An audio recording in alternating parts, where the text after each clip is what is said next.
you know he is my friend. Say if I just stay out the grave, he'll see that I don't go to the pen. Mitch Clark is a lawyer, he could last dream. He's the first man to prove that water run upstream. You know I like Mitch Clark. Yes, you know he is my friend. Say if I just stay out the grave, he'll see that I don't go to the pen. What's going on, fishy friends? So our normal intro, I just logged into our kind of studio browser. Our normal intro, she gone. She ain't there anymore. I've got to do something about that. But I just noticed, Brian at Old School, I'm sorry, brother. Your logo was not in that old video. So to make up for that, this show is brought to you by, man, the best local soft plastics down there in the lower bay. Old School. So the prize for tonight is going to be a drop shot and a 3 3/4 inch hammer called Go Bro. I think it's supposed to be like French or something. Brian, I can't say all that. So I don't know. I think it's Go Bro. Like, if that's what it says, I'm feeling pretty educated right now. But let me bring in, two gentlemen. What? I don't know how he got here, man. Well, I mean, does he even have to knock at your house? I mean, he just comes right in, doesn't he? I mean, he has the combo, man. He's here. He's family. What's going on, Rashawn? How are you, sir? I'm all right. I mean, you're allowed as long as you bring those amazing frogs. They're at the house. You got to exit stage. I always get turned around, but for me, that would be exit stage right. So I'm just playing with you, bro. How's everybody doing? Bro, I'm tired. I'm not going to lie, man. It's been a long work week, bro. Like, I'm going to get sleep in at some point, but I don't know when it's going to be because I got the tournament on Saturday, and I ain't going to sleep before then because I'll be editing video. I don't know, bro. Sleep at some point. Editing video, man, that kills you. Guys, the fishing channel, I promise you, we will have more on the water content this year. Whenever I make a promise on air, I stick to it. I promise there will be more, but like, it's real, and both of you guys understand that. Like, it's almost like when you were in school, you had to study 2 hours for every 1 hour you were in the classroom. Like, Yeah. Video editing is legit as much as the time on the water. Like, just getting the footage off the camera and onto the computer is a huge hassle. Yeah. And walk people through that a little bit, because I don't think people see that part of it. They just think Kambo goes out there, catches fish, comes home, drops his GoPro next to his computer, and it just magically happens. So, I mean, it's a lot. I mean, you're starting out at the top level. Okay, what camera do I want? Why do I want that camera? Where am I going to have it on my kayak? What angles do I want to catch? How's the audio going to be there? Do I need audio closer to me? And from there, it's like, am I going to use internal battery or external battery? Am I going to have, what size SD card am I going to have? And the answer is you want the biggest card you can possibly have so you can film continuously. Because if you can't film continuously, the action inevitably is going to happen when you're not filming. But I mean, all of that, and it's like GoPros or any camera out there is finicky. It's like the battery's charged, you know the cable's good, but you get out there on the water, then you get there on a hot day, it's going to overheat. You got like cables routed in all these different ways all over your body and your kayak. You got to make sure you're not going to get caught on it. And I'm telling you, RoboCop out there. Yeah, it's like I'm telling you, folks at home, it's awesome because you get to capture your like kind of immortalize all these memories and be able to share them with other people. But filming, especially like any given day, filming adds its own complication. Then filming on days where like I'm in a tournament or something, it's like you're handicapping yourself, man. Like you're fiddling with you're doing all that. It's a lot to manage. It's worth it if you really enjoy sharing your content, man. If you don't, I don't know. I'm not sure it's worth it, man. Man, I really do enjoy sharing my content, but it did get to the point where when I leave my cameras at home, this is hard It's to say. I probably shouldn't say this, but I enjoy the fishing more because it's like I'm not constantly worried about 100 other things. I can focus. Infamous fishing. Rashawn, how are you doing, sir? I'm all right. How you been recently? You been out fishing? No. No. He's going out tomorrow. Oh, no, I did go out and I lost some. Well, no, yeah, I went out last week. Yeah. Yeah, I went last week. Got one snakehead. Oh, that's pretty good. Lost about 20. I lost my frog on a snakehead. First time he threw it out, came out. He chased it out. He wanted it. He took it. I set the hook, and the line came back. And now you see him trying to spit the frog out. But your frog, right? Yeah, my frog. See, like that, isn't that the coolest? Like for Kambo, I'm sure it's pretty cool because he's like, yo, my buddy made this, man. Right, that's cool. But like it's a whole nother level when you're like, yeah, I caught that fish with my lure. Yeah. That's like fly tying, man. Like when you tie your own flies, and then, but I mean, I almost feel like it's even more for you though, dude, because you go through all the design and the software and everything else. Yeah, Kambo, I gotta say, I think it's a whole nother level because like usually when guys are tying flies, they're following like, a fly that a lot of people have tied. It's like they're, a clouser, and they're probably watching a YouTube video and learning what colors to use and stuff like that. But from what I can gather, yes, Rashawn, I'm sure other lures inspired you to make those. But some of those things are just like, you can just tell that's all you. Yeah, I sometimes I actually draw this stuff on paper. I'll be sitting at work doodling on a sticky note, and I come up with something, and then I try to put it in make it in production. It's Mr. Wizard over here. I'm telling you, like this dude is one of the most creative people I ever met, man. Like I don't care if it's logos, lures, and I mean tweaking, designing. Like, have you ever bought a frog, got out of the pack, and not optimized it in some way? It's just like the scum frog. The scum frog. Actually, tactical fishing's frog. Mm-hmm. His frog. Acor, haven't touched it. Teckle, I don't even touch it either. Everybody changes the hooks. I don't touch that. I'm a Teckle junkie. That's like my go-to. Did you say you like getting tickled? Teckle. Oh, okay. I don't like getting tickled. Wait, are you ticklish? Lies. It depends. No. Never mind. This is going a really weird direction. I don't know.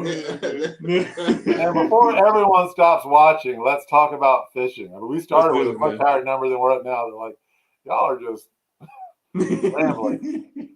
What's going on out there for Snakehead? And let me go ahead and tell everyone, question of the night, you're going to win some old school stuff.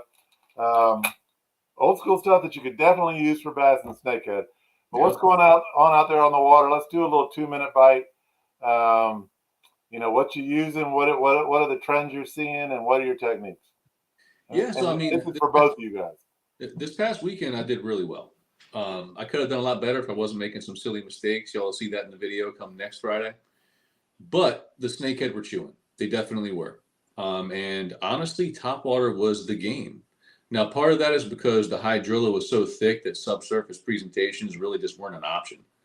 But topwater was the ticket. I mean, the frogs, all that. I was having a good time, man. I was having a real good time on those fish. Yeah, but then we've had this week come in, and people are still catching. Like I still see pictures coming up with snakehead. I've been too busy during this week to get out there. I've just had too much work to do. But whether it's in Maryland, Virginia, I've seen folks catching pretty much all the way around, and a lot of it's really been on topwater. Now, that being said, especially over on Maryland's Eastern Shore is where I'm getting most of the reports of snakehead spawning. Now, the cold front that came in, I think, did us kind of a favor, and any fish that weren't already into the spawn will have, pushed that timeline back a little bit. So we got a little bit more of that pre-spawn bite that we can chase down. But yeah, I'll let you know for sure come Saturday. I'll be in a tournament on Saturday. We'll see how that goes, man. Before we get to Rashawn's recent experience, you brought up spawning snakehead, and that spawning snakehead get on my nerves. Yep. Right? Like I realize they got to, get their business on. So do humans. We all got to do our thing. But like, it shuts it down. As I say, we still eat. Maybe not during, but certainly before and after. Yeah, but men don't hunt during, right? Yeah. Right, we eat, but we're not on the prowl. I'm gonna stop. About that, like, and this is a question for both of you guys too. For those guys who can't, who have a calendar and they're like, this is when I can fish. If the snakehead are spawning, this is when I can fish. If you have to fish when you're pretty much positive those snakehead are spawning, is there anything that can be done to entice one to bite? So I'll give you my best advice here. The thing to understand is that within our area, the major states that have snakehead are states like Virginia, Maryland, Delaware, New Jersey. And you do have slightly different temperature gradients from north to south. And even from east to west, like when you're in Maryland, the east side tends to heat up a little bit faster, especially Dorchester County, because you have that dark bottom, that sunlight hits that dark bottom, it absorbs that heat, and it's almost uniformly shallow, so it can heat up very quickly. Like, I mean, it was 2 or 3 weeks ago, and those pads over there are already growing, just giant stalks out of the water. So what you can do if you're really motivated, when you hear or you see that they're starting to spawn in some of the areas that get warm first, switch sides of the bay. Start checking on the west side, because generally speaking, they'll be a couple weeks behind whatever's going on the east side. And you can do that, use that same kind of pattern between the states. And then you're looking at other small differences. Like I said, Dorchester is going to heat up first. So those waters that are deeper, like Potomac waters and the Potomac tributaries, they're going to heat up more slowly. So you can transition from a place like Dorchester County and then go hit Potomac waters. Now, that being said, when it comes to snakehead spawning, there's always at least some snakehead who are not spawning. So you can still catch them. It's just like a much smaller percentage of the available fish are actively feeding. So that's my best advice for you. When it comes to like, Yeah, I hadn't thought about that. Switch sides. Yeah. Yeah, chase the temperature. I mean, that's what's really determining when they're going to spawn, is that water temperature. So if you have good readings on that, you can kind of chase that temperature and avoid, as best you can, that spawning. Because once I find snakehead actively spawning, I haven't found an effective way to catch them yet. Like, I drop swim baits on them, I drop frogs on them, I drop chatterbaits, I drop buzz baits on them. I've dropped just about everything on them. But if they're actively spawning, you might be able to, get away with them every once in a while, putting like a slight nip on it, almost like territorial, but very rarely have I hooked up on it. Very rarely. Rashawn, Kambo's told me about this a few times. I'll tell him I'm going to go, and he'll say, "Go, hurry up and go, because I think they're about to spawn." But like, other than word of mouth, Rashawn, are there ways that when you're on the water if the fish are spawning? Yeah, other than not getting bites. So you see them doing the dance, so I've been fishing some areas and I watched two massive, probably 35-inch snakeheads together, male and female size, and another giant come in. I actually have it on video. I just gotta find it, and they'll stop and chase it. That's the only way you'll see them do it, when they're chasing another snakehead. Because I'm through frogs on it, everything, popping frogs. I'm through. I think one time I did throw a minnow, didn't work. So is there like a particular way they swim? You're describing the dance, or are you just saying, the way they're in a circle, and then they kind of in a circle and they wrap up. Okay. They intertwine. Like, what you will see is like their dorsal fins will come out of the water a lot. You'll see them like coming up and blowing mud, because they're creating a depression, almost like a nest in the mud, and tearing up the weeds around it so they can better defend. They get that nice deposit for them to be able to lay their eggs, and then a defensible area around it so they can guard it. But yeah, you'll see them tearing up the pads. You'll see them, redistributing mud, and you'll see their dorsal fins coming out of the water. Now, dorsal fins out of the water does not always mean spawn. Sometimes it's a fish just on the surface. You can catch them. But you do tend to see them, like Rashawn said too, they'll wrap up on each other too. We've got a couple of questions coming in, but I want to ask you guys a question really quickly because it's funny. It actually comes up in my day-to-day life fairly often. Somebody will talk to me about fishing, and it's crazy. Snakehead have been around for a while now, but still, for a lot of people, it's this new exciting thing. Yeah. And for those people, they tell me, man, I really want to catch my first snakehead. I haven't got my first snakehead. I've been on 5 trips and I haven't gotten a snakehead. Give us maybe each of you guys could share 1 or 2 things that you tell that person that still hasn't gotten the first snakehead, how to take that learning curve and flatten it out a little bit. Well, one thing if you want to catch a snakehead is minnow. That's a guarantee. If you're out there trying to catch a snakehead, if you want to use live bait. If not, if you're somewhere no grass, MEPS, jerk bait. I've caught them on jerk baits, spinner baits, but number one probably the MEPS. I think most people, after sitting in their kayak or on shore for 5 straight trips and haven't caught one, they're not too worried about artificial versus bait at this point. They just want to catch one. Well, so, and how do you rig that minnow, Rashawn? Well, me, honestly, I just put it on a bobber and a 1.5 foot a leader, maybe? Yep, about a foot and a half. And a foot and a half, and let it rig it right through its mouth and let it swim. So biggest minnows you can find. If you're in our area, like South Baltimore, Dundalk, Sparrows Point, you got Edgemere Bait and Tackle right over here. Snakehead destroyers there. Yeah, they got the big minnows. So if you need minnows, go hit up Edgemere Bait and Tackle. I use a 1/0 circle hook, and one of my favorite ways, especially early in the season, to catch snakehead, have 1 or 2 rods out with minnows, and then fan cast your MEPS. Because like what Rashawn said with the MEPS, if I had to tell someone beginning in the snakehead game 1 lure to get, like Rashawn said, I'm telling you the MEPS. That's if you don't want to get American snakehead custom stuff, because they hold up to it. Yeah, they got that thick all wire. different sizes, right? Is it a 2? Is it a 5? What size MEPS are you throwing? I throw a 4 and a 5. Mm-hmm. Because recently, last week, I lost a snakehead on a 3 by breaking the hook off. So. And that can happen pretty easily. Because, your MEPS, they're a heck of a lure, but the snakehead will definitely bend or break those hooks if you're not careful.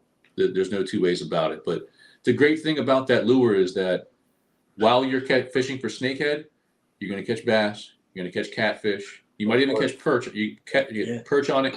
I caught a slab crappie the other day with my son throwing a MEPS.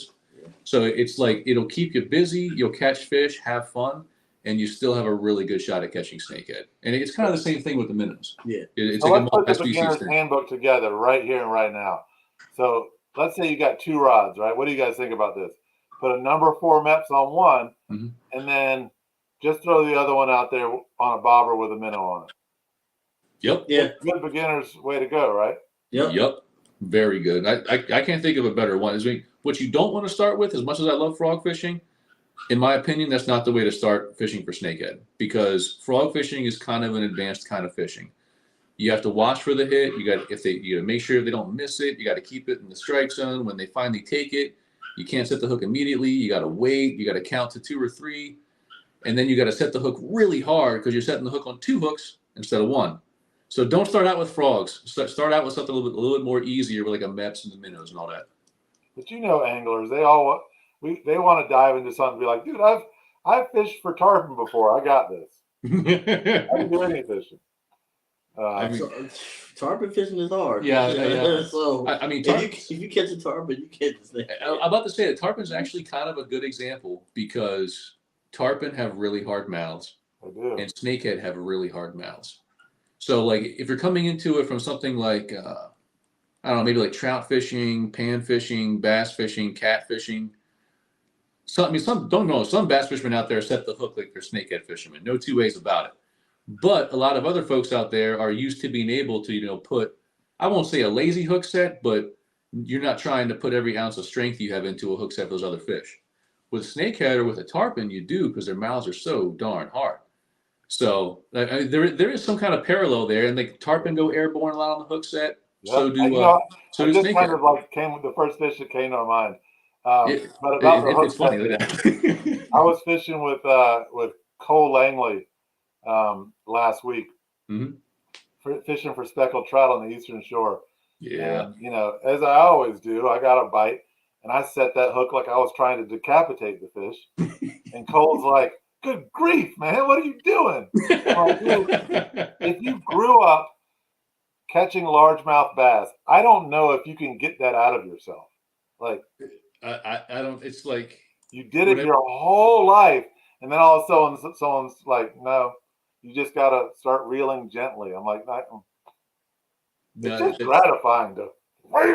That's a tough habit to break. I mean, I think about that like whenever I pick up a fly rod. Not that I do it that much anymore, to be honest, but it's like when you're dealing with a fly rod and you're using like some light tippet or some light leader material, and then you're using like, you know, like a size 16 or 20 or 24 or smaller hook. All you got to do is just apply a little bit of pressure to get penetration. I'll be snapping flies off at this point. I've been snakehead fishing for too long. Yeah. Well, we do have a couple of audience questions, guys, and we have about 3 more minutes to win this awesome prize pack. So get your questions in. Don't make it so easy on MR Johnson and Brian. All right. So Brian says, my after work upper bay spots are muddy and high. Any tips for fishing these conditions? Yeah. I can tell you this.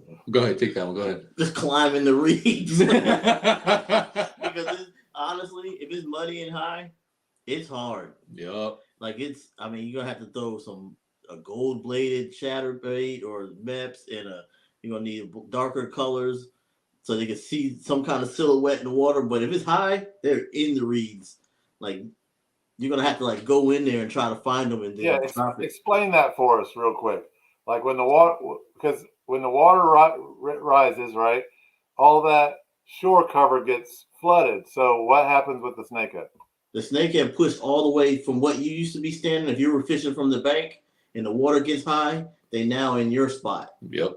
And then if it's not a bank and it's trees in the background and it's like 3 or 4 feet back, they're gonna push all the way back in there, like all the way, and to where they can't go. And those reeds are tough to fish. Like it's tough to get any kind of penetration on a cast. Like I don't care if you're using like 2-ounce bullet weight on there and you're pitching and flipping. It's still hard to get in those things because they grow really densely packed together. Those reed lines, man. Yeah. It's like honestly, like if it's that bad, like Rashawn said, like you can go in there and get right up in the reeds and start trying to pitch and flip and get into the reeds. Better idea, I would say. Try to find some like landlocked areas that you could possibly find where you can just wait for the river to calm down, the waters to recede and clear up. Because generally speaking, a lot of your ponds out there, they might not get quite as muddy as quickly. The other tip that I would have for you, if there's any type of underwater vegetation that you're aware of that has grown up, find it. Because that underwater vegetation traps all the sediment. And snakehead love underwater vegetation. Uh-oh. Need to have a dance ready for when this happens. Da da da da da da da. We'll be right back. I would imagine they are on their way back shortly, but if you guys watch the emergency striped bass, oh, they are. Never mind. I think we're back. Sorry, dude. I had an incoming call. Now we got 2 of you guys. Yeah, it happens. I need to start sending out a reminder to you guys to like put the phone on do not disturb, because if you get a call, the iPhone is like, this is more important. Everything else has got to stop. We're on a live stream iPhone. God. Yeah, right. You guys were talking about, fish being difficult to get when they're high up in the vegetation. Yes, but find that underwater. This is the short version. If there's underwater vegetation, find it, because the underwater vegetation, A, snakehead love it, and B, it traps all the sediment. So while the main stem of the river might have, a half a foot of visibility, just muddy, if you can find the thicker underwater vegetation, you'll go from half a foot to 3 or 4 feet of visibility. And snakehead love that structure. So if you can find that, find it. But if it's muddy, yeah. If it's muddy, do your chores at home so you can go fishing when the weather's better too. That's another option, man.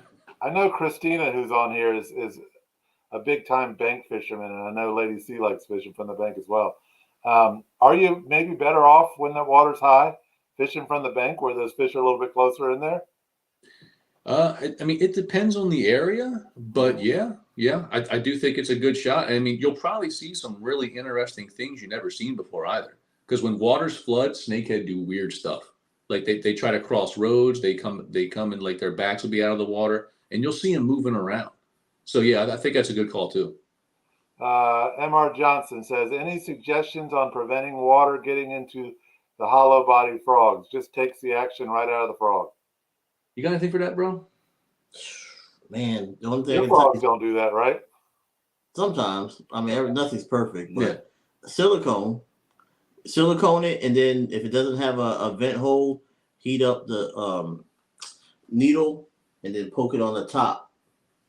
And then it'll have the smallest needle you can find. You don't want it too big, so the air vent will be up top. So when they bite it, it won't break. So if it bites it, so I'll put it like this: vent on top. So when they bite it, it has the air. If they do it on the bottom, they bite it, it's gonna pull in water. It's just like shotgunning a beer when you were a kid, right? you gotta have air for that stuff to. Yep. Like when I said Mr. Wizard, that's what I'm talking about. So just to make sure everybody understands. Check out the big brain on Rashawn. The hole you have in the bottom of your hollow body frogs. Yeah. That's where most of your water is going to get in. Some will get in on the tip too, especially after you catch a few fish on it. It starts to get tore up a little bit. But if you can silicone those trouble points, and then like you said, go into the top of the lure and puncture a hole so that air can escape and the body can compress, so you can get that hook set. I'm really glad that M.R. Johnson. I'm really glad you asked that question, especially with him here, because I would not have said that. Yep. Yeah. So that's the key for that. But you just need to do a nice amount of silicone and keep it on there. So good stuff. See, I knew there was a reason we needed to bring you in tonight. But make sure you don't stick it with the needle. You heat the needle up so you get a nice hole put into the frog, but not too big. And then that's it. Just right. Saint Somewhere P30 says, is there any way to catch snakehead at the head of the Severn River? So he's asking that question because the Severn River is probably one of the worst rivers for public access that you're going to find, especially at the upper portion. So to be honest, I don't have a good answer for you there. Like it's like there are no public launches that I'm aware of at the headwaters of the Severn. Now, there are headwaters of like Severn Creek up there that they actually stock that with trout. I didn't know that until a couple of years ago. Yeah, there's not a public launch, but there is a marina up there. Oh, yeah? Gosh, it's Smith Marina. And, I mean, they charge for boats, and I would imagine they'll charge for kayaks as well. So you can. I mean, that's like, listen to what Grant said, because that's the most promising thing that I've heard out of the Upper Severn in a long time, because the Upper Severn's a really cool place, but access, unless you know somebody with like a dock down there, access is tough on the Severn. Yeah, so look up Smith's Marina, and maybe we can talk about it next show. If Saint Somewhere P30, if that's far enough up the river, but that's pickerel waters during the winter. Yeah, it is. So it's reasonable to think that would be snakehead waters. Oh, they're in there. Like for a fact, the snakehead are there. The toughest part is just being able to get you there. Yeah, that's the hard part. It's $25 to launch. It's usually less for a kayak. So if you're okay with a $10 or $15, don't quote me on that, charge to launch a kayak, then you can do that. Lady C asked, is there a website to buy Rashawn's lures? I'm working. Actually, matter of fact, I'm working on it right now. Currently, like right now? Yeah, right now in my mind. No, I'm working on it. It'll be up soon. Nice, good stuff. Yeah. And guys, keep a lookout for those because if you go back a few months, Rashawn was on with us and he showcased his frogs, and they look like really effective fishing lures, but they're also kind of artwork. It's amazing. They really are. Sean Diggity says, "What do you think the future of Snakehead will be?" And guys, we're running a couple minutes late. I know, Kambo, you're tired, but I think we've got maybe 2 or 3 more questions, and then we're done. Gotcha, dude. Future of Snakehead? How far will they spread? Will it ever be respected the same way bass fishing is? Yeah, it's a great question, Sean. I mean, the bottom line is that they've made it into the Mississippi River Valley Basin. Once they do that, the country is open to them. It's just a question of how much time it's going to take. And northern snakehead in particular, their temperature tolerance range makes them pretty much able to survive everywhere in the continental United States, like straight up. So that's point number 1. Point number 2, their instinct to expand their range is like nothing I've ever seen. Point number 3, fishermen who get the chance to fight and taste them, whether it's right, wrong, illegal, or legal, they're going to spread them. Now, will it ever be as popular as other things like bass? My answer is yes, but it's going to take generations. But because, I mean, even once we make a generational shift here where the kids who are growing up accept snakehead as normal because they've always been in the water since they started fishing, you still have to apply that same timeline, that timeline delay as you work your way west across the country. So that same like snakehead hysteria that's been here in Maryland is going to happen in all those states they eventually make it to. But then the same thing's going to happen. You know, people accept as normal that which they're born into. Those kids who grow up fishing creeks and catching snakehead, it's going to be another fish in the water to them. But it's going to take time. It'll take time. And we're gonna go a little lightning round on these last 3 questions. Actually, where is it? Okay, Sean's question: will we ever see them sold in local fish markets? They already are up here. That's happening. That's happening. Like the prices came down too. I know Wegmans back in the day was selling them like 15, 16 a pound. I think they have them now for maybe 8 or 10 a pound, something like that. That's what everybody goes. But I mean, they are getting sold in stores now. So I mean, it's happening, and they're in some restaurants around the Maryland Delmarva area too. But eventually they'll be everywhere. Like once the general public gets a taste of snakehead, oh my God, they're going to be in such high demand.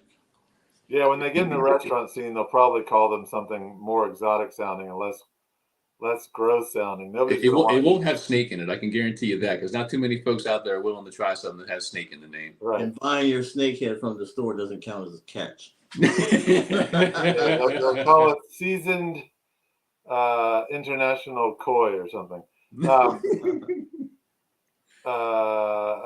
Christina says, crazy snakeheads. Will they eat cut bait? Yeah, they will. Now, I don't think it's the most effective way to get them. Yeah, no. But they catch catfish first. But they definitely will. Yeah, they definitely cut bait. She also asked, how about colors? What are they mainly attracted to in terms of frogs? You go first, and I'll chime in on this one. What do you think? All right, so we'll start with white in the natural shad color. Yep. A bluegill color. Mm-hmm. Orange, pink, green, top green with a yellow belly. Yeah. I mean, it's like there are some days where I feel like snakehead discriminate based on color. There are other days where I catch them on every color I throw. But even more than color, there are some days where it's really important to have flash on your lure. I don't care. I don't care if it's an inline spinner, a chatterbait, or a frog. If you don't have some shine on there to give that flash from like a bait fish, some days you will not catch if you don't have that flash. So even more than color, focus on having a little bit of flash in your tackle box. Nice. Last question. Saint Somewhere P30 as there's an area under I-97. We don't do people's spots on here, so be careful. Where the Severn River is pretty fresh. Mm-hmm. All the way. Oh, this isn't a question. We're good. I think we hit the end of the questions. He's just saying I-97 where the Severn River is pretty fresh all the way up at the bend. And there's a park that goes along the south side of the river, way up by the head. Info. Yeah, look at that. I-97 Severn River, that's pretty far up. Yep. Now, I know what he's talking about because I walked that by foot back in the day. Like it's been a while since I've been up there, but I know what he's talking about. Were you fishing? Yeah. Or like the day we were walking at Gunpowder? Yeah, kind of. I was exploring. Oh, at Mariner Point, you mean? Oh, dude, I've taken Rashawn on a couple different trips. It's not good when I pick the area because like I'll pick an area and I'm just like, I'll walk for miles up, down this, that way, up and down the other. Well, the first time I took you out there, you lost a pair of sunglasses, got stuck in the mud. We went all the way up this, 2 miles up, and all we had to do was cross the street, and we was already at our spot. We walked through the water for 2 miles. We could have just parked up at the top and been there. And we both fell. Yep, sure did. We'll throw this one in because the Fishing Channel definitely likes to give back. We'll do one more question, and Gotcha. that's from Kerrigan Fishing. And you know, what are some charitable organizations that you guys and Legion of Anglers support? Good question, dude. I want to say not Kerrigan Fishing. I'm joking. He's off. We know who he is. Yeah, we know. So coming up on May 20th, we are going to have a get-together with the Fallen Outdoors. And the Fallen Outdoors is an organization that's really similar to Heroes on the Water. And we're going to have a charity tournament later this year with Heroes on the Water. And you can find our events on Legion of Anglers on Facebook. They join Legion of Anglers on Facebook. They have our event page. It's all on there. But a lot of what we do, and it's not going to be limited to that, but a lot of what we've done so far is we focus on veterans organizations because we're both veterans ourselves. And a lot of our team is as well. And getting out into nature and just immersing yourself in it, chasing the fish, it's a really therapeutic activity, especially for guys who have, been around the world, seen some things, and, just to get into a quiet place and be able to relax. That's huge. So like a lot of the organizations we've worked with so far have been veterans organizations, but we also go out for, cleanup events with like Back River Restoration Committee. That's another great organization to follow. We're looking forward to doing some events, getting out there with, kids in the community and teaching different skills with fishing. So we got some more coming down the pike too. And you guys, hopefully the Fishing Channel will be there. Yeah. On the 20th and the 12th of August. Yep. And you guys do, not through an organization, but through really your own organization, and that's, cleanups. Yeah, we've done a few this year, and we'll probably be done at least until later in the year when the foliage starts dropping off the trees and everything, because you get far enough into the year and people don't want to clean up so much. They want to go fishing. That's not one point.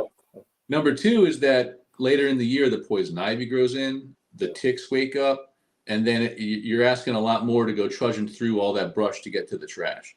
Yeah. So we do have cleanups. They're generally speaking going to be in the early and later parts of the year. Yeah. Well, thank you guys so much, gentlemen. We went 12 minutes over. I really appreciate you sticking with me. What's that, Rashawn? If I don't catch a redfish tomorrow when I'm wearing your shirt, I'm coming to get you. Because I'm leaving at 12:30 in the morning. I'm not worried about it. That shirt will put fish on your. Okay. I'm wearing it. I was about ready to log off, saying thanks for staying on so long. We didn't do question of the night yet, and we had plenty of questions.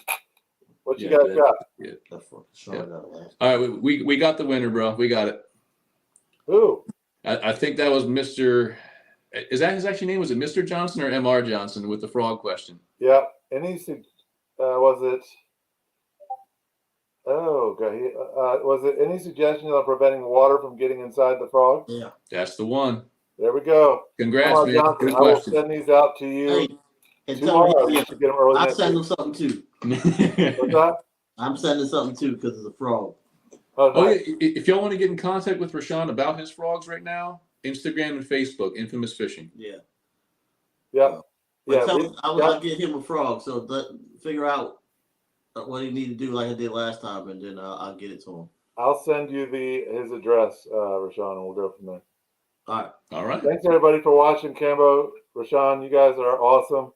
We really appreciate everything you do through Legion of Anglers. Rashawn, keep making those awesome frogs, and we'll see you guys next month. All right. Y'all take it easy. Take care, guys.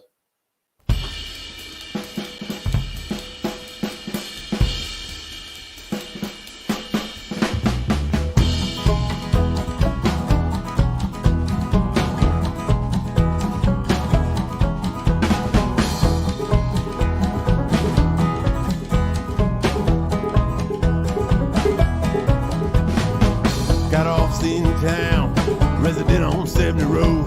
Got a nice wife and kids, y'all, right inside the grove. You know I like Mr. Clark. Yeah, you know he is my friend. Say if I just stay out the grave, he'll see that I don't go through the pen. Mr. Clark is a lawyer, he could lie stream. He's the first man to prove that water run upstream. You know I like Mr. Clark. Yeah, you know he is my friend.